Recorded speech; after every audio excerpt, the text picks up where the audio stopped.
Stewart-Haas may be about to burst the charter bubble, and Ricky Stenhouse Jr. explains his side of the all-star scuffle. How's it going, y'all? My name is Eric. Welcome to Out of the Groove. Welcome back to the silly season soap opera. Another day means another report coming out of Stewart-Haas Racing. We'll get to that in just a moment. First, OdorXit is an odor eliminator that really works. Or you could say shows odors the exit.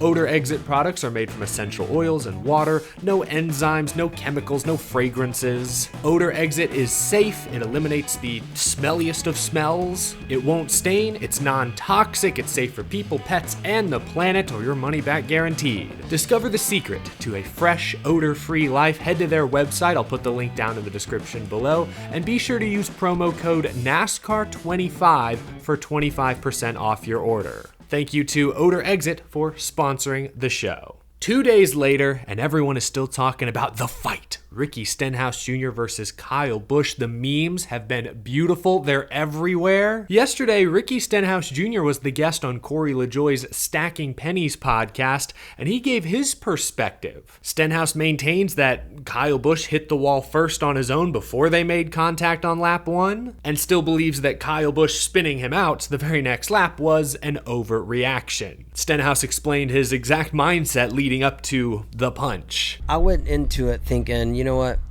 if he de-escalates it, then everything will be fine. Yeah. But I was still pretty fired up thinking that... And he was adamant that you plugged him in the fence. Yeah, and he kept on about that. And, yeah, he's got that smirk on his face that he always does. And that I saw the one angle, and I was like, okay, I can see it. Yeah, as soon as he cracked the smile, I'm like, ooh, he's got it.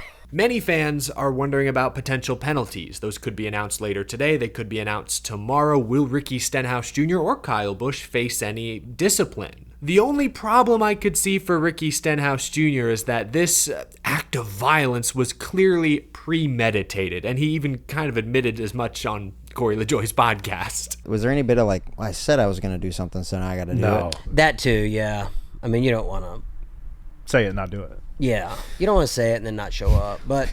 Ricky's not going to get suspended, neither will Kyle Busch, but I wouldn't be shocked if there's a small fine headed Ricky Stenhouse's way, again, because the punch was premeditated. He got crashed on lap 2, told reporters, hey, watch what's going to happen after the race, I'm going to do something. Waited and waited 200 laps for Kyle Busch to show up. You can't claim heat of the moment at that point. Clearly the punch was at least somewhat premeditated. I could see NASCAR handing out a fine. They fined Matt Crafton, I think, $25,000 last year for waiting on Nick Sanchez and then throwing his own punch. Kyle Busch didn't get any penalty for punching Logano in 2017 at Las Vegas because that was right after the race, got out of the car, he's hot. That was heat of the moment, you could argue.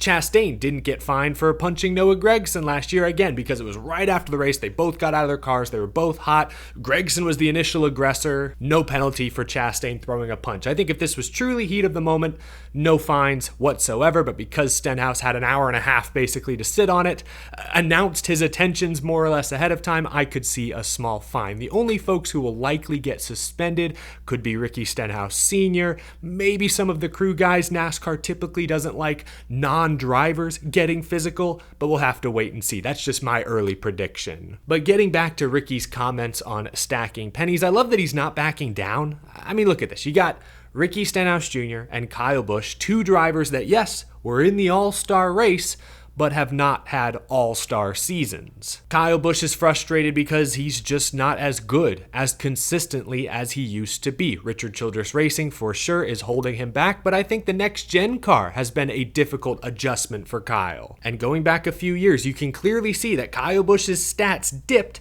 the moment NASCAR nixed most full practice and qualifying sessions. So Kyle Busch is frustrated. He's barely holding on to a playoff spot halfway through the regular season. The team's not as good. He hasn't adjusted. It's bad. But Ricky Stenhouse Jr. is also frustrated. He was a playoff driver last season. Right now, he's 26th in points, nowhere near the playoff conversation. Two frustrated drivers on full display Sunday night at North Wilkesboro, entertaining for neutral fans to watch. Again, I don't anticipate either driver facing any serious discipline. At worst, a fine, a slap on the wrist, if you will. NASCAR and the tracks are already using this for promotions. Did you see Charlotte Motor Speedway put this up on social media? This is as close close to old school Humpy Wheeler style promotion as you get these days. So no suspensions, nothing like that. Like I said, Kyle Busch self-policed on the racetrack, more or less. Stenhouse and the 47 team self-policed off the racetrack. That's how business is handled in NASCAR. I don't anticipate any heavy penalties coming for either driver. Let's move on. A lot of folks were reacting to a Sports Business Journal article yesterday, Adam Stern writing. He says that charters may, at least temporarily,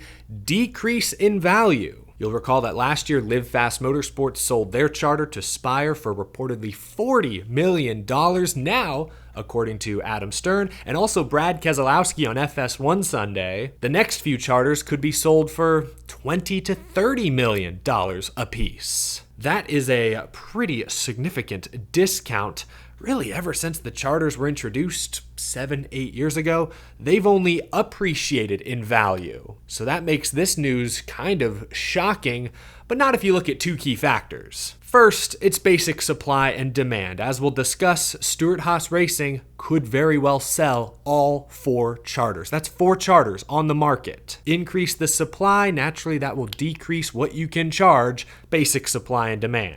But the second factor driving these costs down is the lack of a new charter agreement. Some teams, perhaps like a 2311 or an RFK, are unwilling to fork over big bags of cash when they don't have any guarantees. Why make a multi-million-dollar investment when you don't have the assurance currently that the charter system is going to continue? So I think those two factors, look at me, I'm doing the Brian Windhorst, those two factors are driving the value of charters down. I do believe this is temporary. I think once that new charter agreement does get signed, potentially in the coming weeks or the next couple of months, I think charter values will once again begin to rise and we'll be back around 40 plus million this time next year. That's my prediction. But for the time being, if you're a team interested in a 3rd or 4th charter, the going is good. It's a buyer's market right now. There'll be several teams, I think, potentially taking advantage, but maybe we'll discuss that in a later video. Focusing in on Stewart-Haas Racing, Adam Stern writes in this article, and Bob Pockrass reported this weekend, that SHR could make final decisions in the next couple of weeks, which the timing of that is interesting. Again, a new charter agreement is potentially on the horizon. Recent reports suggest NASCAR is about to bring their newly written charter agreement to the teams for final approval. A deal could be done in the next month, maybe sooner, maybe a little longer. Again, once that deal gets signed and the teams are guaranteed a larger split of the media revenue, I imagine charter values will begin to increase. So if I'm Gene Haas, if I'm Tony Stewart, and I'm looking to sell, wouldn't you want to wait until after that deal is signed, especially since it sounds like an agreement may actually be close? Maybe they know something we don't. They don't believe an agreement is particularly close. They just want to get out. They're just ready to sell. To each their own. I don't think Gene Haas would turn down an extra $10 million, but it's not like $10 million will be the difference between having food on the table and not having food on the table, if you know what I'm saying. It sounds like Stewart-Haas Racing could be close to making a big decision regarding their future. According to the Sports Business Journal, some of Stewart-Haas Racing's drivers have begun talking to other teams about opportunities for next year, but not Chase Briscoe. Bob Pockrass quoted Chase Briscoe this past weekend, and he said, quote, "I'm not really allowed to talk to other teams until somebody tells me what I can do. Until they tell me if they're picking me back up for the next year or if there is a next year, nobody really knows for next year." That is Chase Briscoe, the only Stewart-Haas driver currently holding on to a Cup Series playoff spot. I think he's going to be fine. He's a former Cup Series winner. He's made the playoffs. I think he's been their second best driver the last couple of years behind Kevin Harvick. Now with Harvick gone, I think he is the most consistent driver on their Cup Series team. He meshes well with Richard Boswell. I think Chase Briscoe will be okay. Ford likes him. I imagine High Point will continue to support him even if Mahindra, a Stewart-Haas sponsor, bows out. Ford likes him. Some sponsorships, still a ton of potential. Just a likable guy. I think Chase Briscoe will land somewhere. Maybe he goes to Front Row. Front Row is actively pursuing a 3rd, maybe even a 4th charter. That could be a seat for Chase Briscoe. He'll stay with a key Ford partner.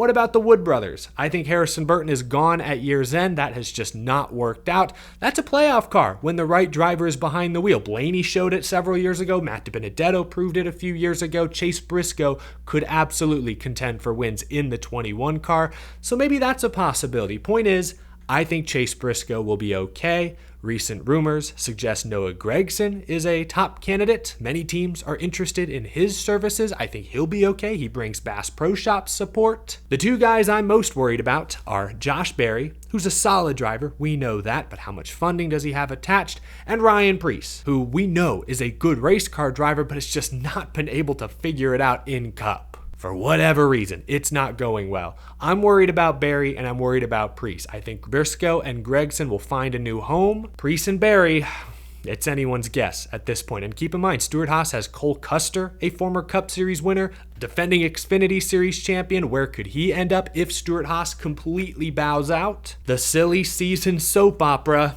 continues. To be continued. Should put that up on the screen. We'll continue to cover this as the weeks go by. The rumors change slightly every single day. Leave a comment down below. What do you think happens at Stewart-Haas Racing? I'd like to hear it. But that's going to do it for this episode, y'all. Thank you so much for tuning in. Leave a like if you enjoyed. Subscribe if you're new to the channel. You love all things NASCAR. We break things down every single day. And a huge thank you to my Patreon supporters. Busy week ahead. Got a couple fun videos planned. Also a couple of special guests I think most of you will enjoy. We've got Memorial Day weekend coming up. The Indy 500, the Coca-Cola 600. Kyle Larson doing the double. So much drama. So much to keep track of. I will see you again real soon. Thanks for watching.